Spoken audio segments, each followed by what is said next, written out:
السلام عليكم ورحمة الله. وقفت في الحلقة الماضية عند كلمة تكاد تكون عنوانا لهذه الحلقة، أن الإيمان نعمة. يعني ما هو تكليف؟ التكليف في بعض المشقة.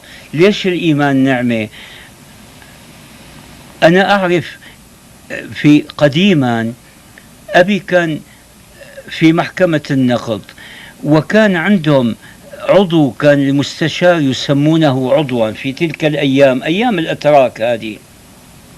ما أعرف إذا كان مسلما أو غير مسلم، كان يكاد يبكي دائما، كبير السن، ويقول أن الشكوك كادت تقتله، الشكوك تقتله، لا يستطيع أن يهنأ بطعام ولا أن يستريح في منام. يقول: من يقدر أن يجعلني أؤمن، هو مو أنا، يجعله يؤمن بأي شيء يطمئن إليه ويسكن إليه، يعطيه نصف مرتبه ما دام حيا. لأن الشكوك فظيعة. ولذلك قبل أن أنتقل لشيء تاني أقول حافظوا على إيمانكم. هذا إذا واحد ماشي كان في قرية وعنده شمعة أو عنده هذا مصباح من المصابيح القديمة اللي كانت تستعمل، لها ذبالة تشتعل وفي رياح تهب من النواحي، كيف والطريق مملوء بالحفر ومملوء يعني الحشرات، وقد يكون في بعض الوحوش، وهو محتاج لهذا النور، كيف يحافظ عليه؟ الإيمان هو الشعلة التي تضيء لكم طريق الاطمئنان في الدنيا والنجاة في الآخرة. هداك في عنده رياح تهب عليه. لك نحن الآن نعيش بين رياح الشبهات ورياح الشهوات ورياح الشياطين التي تثير الشياطين، شياطين الإنس وشياطين الجن. حافظوا على إيمانكم. كيف نحافظ عليه يا إخواننا؟ هلأ كل كلمة يسمعها الإنسان تبقي في نفسه أثرا، إذا ما ظهر الآن يظهر فيما بعد.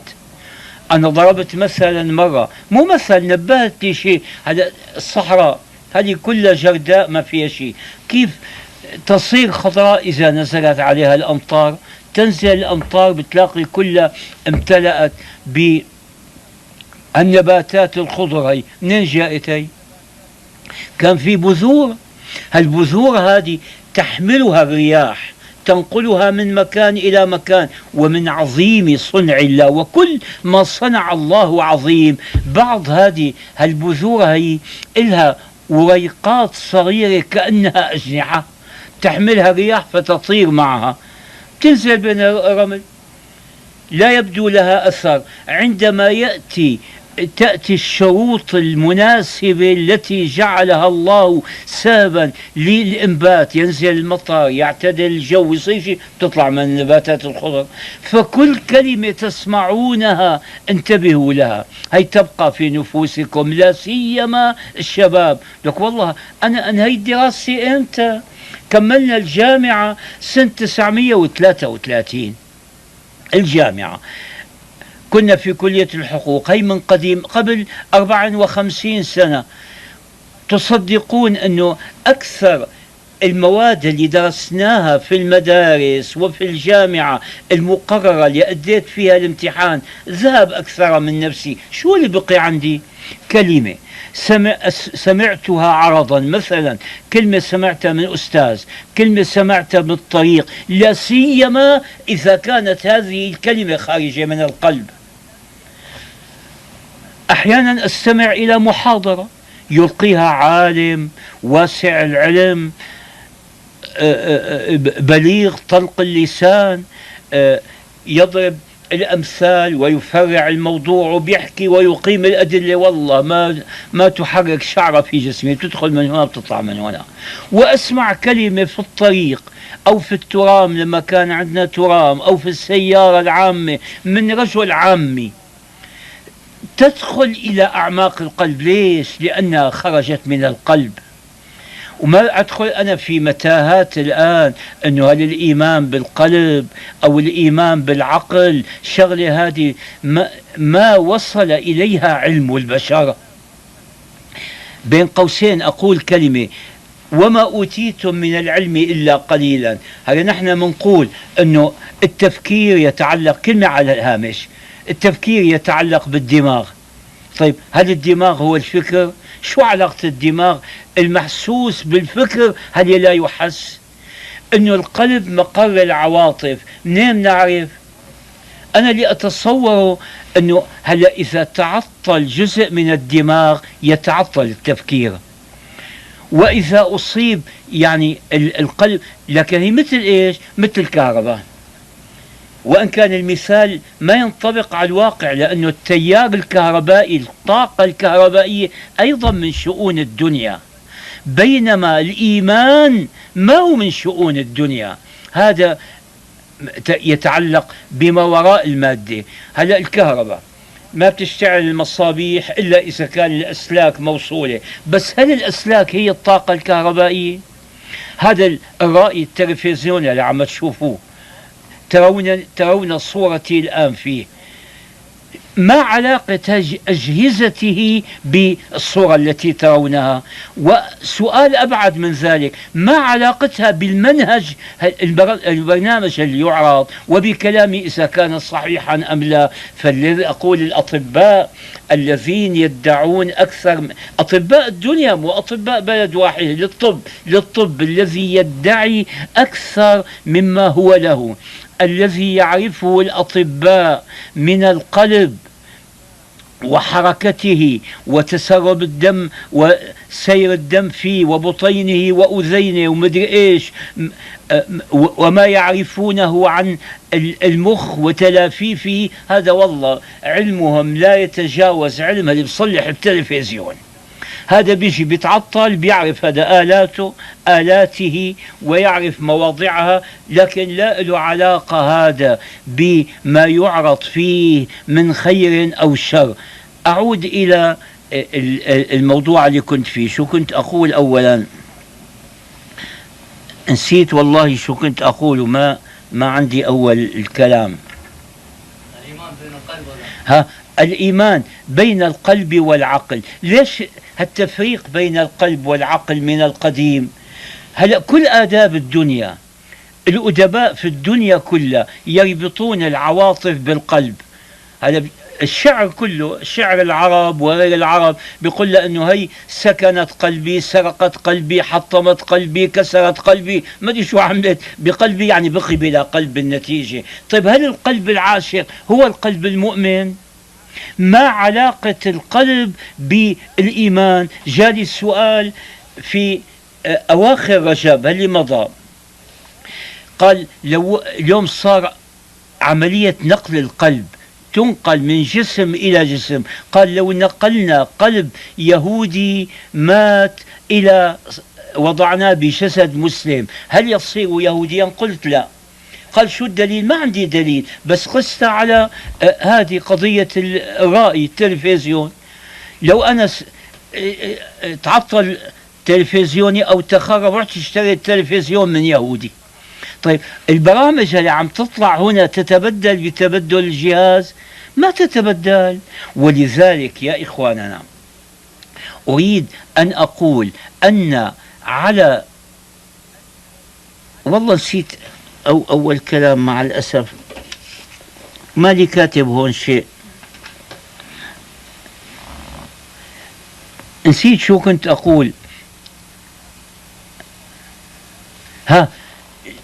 لما بالحلقة الماضية جاءني السؤال ما أنهيته، قلت أنه اللي تطلب من البنت بطفرة واحدة ألا تغفل عن ذكر الله أبدا، وأن يكون قلبها دائما مع الله، ما تشتغل في الدنيا ولا بحديث ولا تلهو ولا شيء، هذه الطفرة مولية يطلبها الإسلام. ربنا في القرآن بيّن أن من الناس من يقول ربنا آتنا في الدنيا، ما بده غير الدنيا، ما له في الآخرة من خلاق، ما يطلب نصيبا فيها. ومنهم بالمقابل من يقول ربنا آتنا في الآخرة فقط وبلاش الدنيا، لا. ومنهم من يقول ربنا آتنا في الدنيا حسنة وفي الآخرة حسنة وقنا عذاب النار. فالإنسان إن لم يكن ملكا شو هو؟ الإنسان شو هو؟ الإنسان مؤلف هلا من جسد. هالجسد هذا عرفنا الكثير من أوضاعه وأحواله بعلم التشريح والأطباء وشيء. النفس عرفنا الكثير من أوضاعها عن طريق علم النفس وشيء. هل أنا هالجسد هو أنا؟ لو واحد بالحرب قطعت يداه أو قطع هذا في فلسطين الرجل الطيب الفاضل رئيس بلدية، اليهود المجرمون هؤلاء وضعوا له قنبلة قطعت رجلاه. طيب هل نقص شيء من شخصيته؟ ما نقص. إذا الجسم مو أنا، جزء من الأنا. كنت من زمان أفكر بقضية ما أفهم، ما أعرف وجهها، أنه أحيانا منقول قال لي عقلي، عقلي قال لي. طيب أنا مين وعقلي مين؟ قلت لنفسي أنا مين ونفسي مين؟ ثم تبين لي بأن الإنسان لا هو هالنفس هي وحدها، ولا الجسد وحده، ولا العقل وحده. الجسم يتبدل ويتغير وتموت في خلايا وتولد خلايا جديدة، والنفس تتبدل فيحب اليوم ما كان يكره بالأمس ويكره ما كان يحب. والعقل أيضا حكمه على الأشياء يتبدل، قد يستصوب أشياء كان يراها خطأ. شو العنصر الثابت؟ الروح. ولذلك أنا أرجو ممن يتولى الوعظ لا سيما في هذه المرحلة، هل هي مرحلة صحوة إسلامية كما سموها وعودة إلى الله، أن يخاطبوا الشبان والشابات من طريق الروح بدون خروج على منهج الإسلام. ليش قلت بدون خروج؟ اليوم الحياة المادية اللي انغمسنا فيها في جميع البلدان صار فيها رد فعل، الناس يميلون لكل شيء روحي، فبتدخل هنا مسائل روحية يعني من التصوف تخالف الإسلام. لا، الإسلام فيه ما يصلح الجسد ويصلح النفس ويقوم العقل ويحيي الروح، هذا موجود كله في الإسلام، وكله من شعب الإيمان. شوفوا الحديث العجيب. والله أنا نازل من السيارة اليوم كنت أفكر إيش أقول. واحد أكل موزة وألقى قشرتها في الأرض، كنت أتزحلق بها، أمسك السائق بيدي وقال بسم الله وخاف علي. السائق عامي قال لي أنت رحت التلفزيون احكي على قشرة قلت نعم بحكي عنها على أنها من شعب الإيمان. فاليوم الإسلام يا إخواننا الذي ندعو إليه ونجعل أحاديثنا فيه، الإسلام يهتم بالأمور الصغيرة والكبيرة، يعني يقيم لنا الميزان في حياتنا كلها. شعب الإيمان 63 أو 73، أعلاها كلمة لا إله إلا الله وأدناها إماطة الأذى عن الطريق. إذا اللي بيأكل قشرة الموزة وبيرميها في الأرض هذا نقص في نفسه، نقص شعبة من شعب الإيمان. ما نجي نقول لك انه بلاد الفرنج واليابان نظيفة وبلادنا وسخة، انتم يا مسلمون. لا، وسخة لأننا تركنا إسلامنا وانهزمنا، انهزمنا فعلا أمام بعض الأعداء لأننا تركنا إسلامنا. وما تؤاخذوني تلخبط حلقة معي، نسيت أصل الموضوع. السلام عليكم ورحمة الله.